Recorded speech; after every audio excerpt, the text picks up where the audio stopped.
day everyone! In today's video, isi-share ko sa inyo kung paano mag-hair rebond sa napakamurang halaga na maaari nyong gawin sa inyong mga tahanan. No need to go to the parlor and no need to spend so much money. I'm so excited talaga guys dahil sobrang ganda ng outcome sa hair ng produktong ating gagamitin for today. As I was mentioning kanina guys, ito po yung product na ating gagamitin for today. Can avail Bremod Keratin Silky Straight Rebonding online roughly 300 pesos lang. It is widely available, napakamura compare sa pagre-rebond sa parlor. So sulit po talaga siya. So samahan niyo ako guys, tara na at umpisan natin ang pagre-rebond. If you're new to my channel, kindly click the subscribe button, like and share, at pakiclick na rin po ang notification bell para updated kayo sa aking mga videos. So guys, make sure na inyong hair rebond ay nakaligo na at malinis na ang hair bago gawin ang procedure.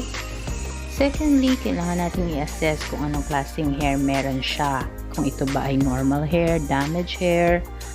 So sa klase ng hair na gagawin ko ng hair rebond, medyo makapal yung kanyang hair at naka-experience na rin siya ng hair rebonding before. So mga 20 to 30 minutes ang waiting time bago natin banlawan dahil medyo makapal naman ang kanyang hair.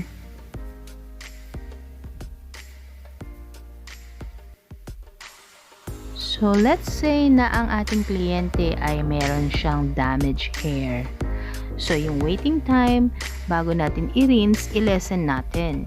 Kung 30 minutes sa normal hair, bawasan natin siya at gawin natin siyang 15 minutes para hindi naman sobrang masunog ang kanyang hair.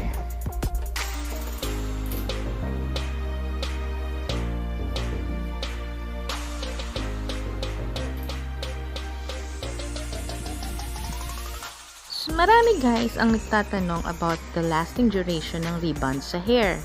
Is it worth it to try? Well, it is dependent on both hair types at ang product quality. So, kung mabilis humaba ang hair, mas madaling magbago ang itsura ng hair nyo. Sa product quality naman ng Bremod, maganda naman actually ang usual result nito.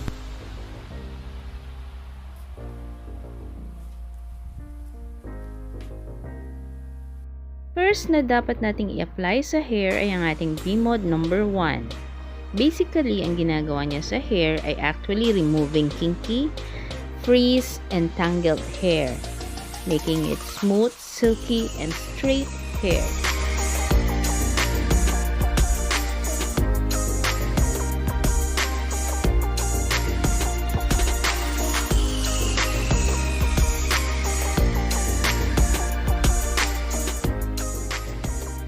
Make sure guys na 2 to 3 centimeters away from the scalp ang pag-apply ng gamot para hindi naman madikit sa ating balat to prevent skin irritation.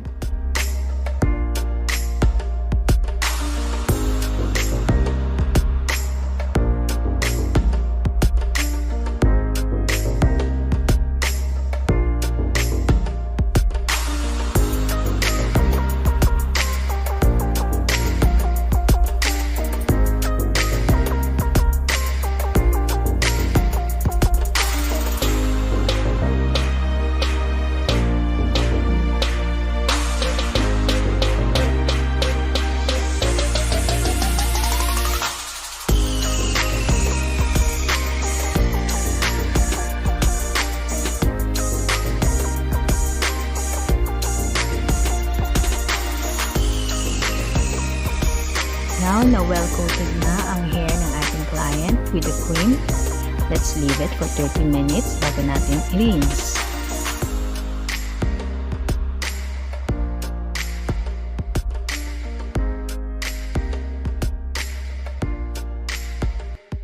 So ayan na guys, naka 30 minutes na at ito na po yung nabanlawan nating hair. Yan na ang outcome ng first Bremod. Medyo nawala na yung frizz and tangles. Pero kailangan natin siya i-blow dry bago natin gawin ang second step, which is yung Bremod number 2. So, manonotice nyo na very glossy at very smooth na ang outcome. kahit first Bremod pa lang na-apply natin.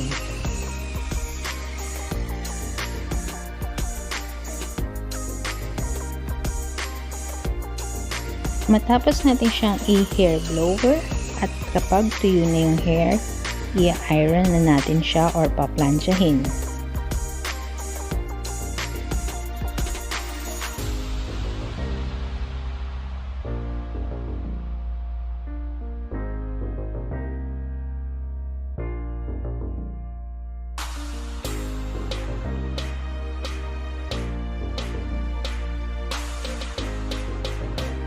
So, ito na guys, yung ating na blow dry at na hair iron. So, ready na siyang lagyan ng application ng number 2 na Bremod. Ito na yung number 2 na Bremod. And this time, i-apply natin siya from top to bottom of the head. Ano nga ba yung Bremod number 2? Ano nga bang ginagawa nito sa ating hair? Bremod number 2 is a neutralizer na ina-apply after ng hair straightening cream. Basically, ang role nito sa buhok ay mag-reconstruct ng ating hair, fixing it in its new smooth, glossy, and soft silky hair. So yan mga mamshis, mapapansin nyo na hindi pa natapos yung Bremod number 2. Napaka-shiny na ng hair ng ating client. And by the way, yung amoy ng rebonding ng Bremod is not as strong as other chemicals na dati kong nagamit.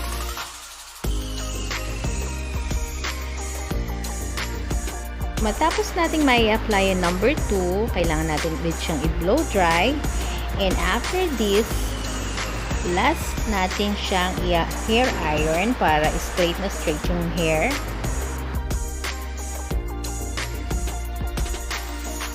Usually, after matapos ang hair rebond, usually sinasuggest ng hairstylist na wag munang basain ang buhok after 3 days para manatili yung gamot sa hair at magkaroon ng long-lasting effect yung rebond. I suggest also na wag nyo munang itatali or magpo-ponytail para naman manatiling straight yung hair at hindi magkaroon agad ng mga frizz and curls yung pinaghirapan nating straighten yung hair. So ayan guys, medyo nakikita na natin yung magandang result ng hair. A few more strokes ng hair ironing at magiging okay na ang hair rebonding. So napakaganda at very glossy ang outcome ng hair.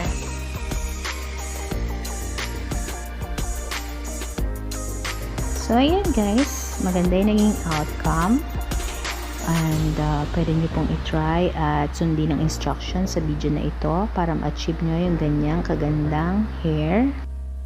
One thing lang na gusto kong i-stress out is, since na-achieve na natin yung ganitong kagandang hair, huwag na po nating i-overstyle para hindi naman ma-damage ng gusto yung hair dahil marami na siyang pinagdaan ng chemicals.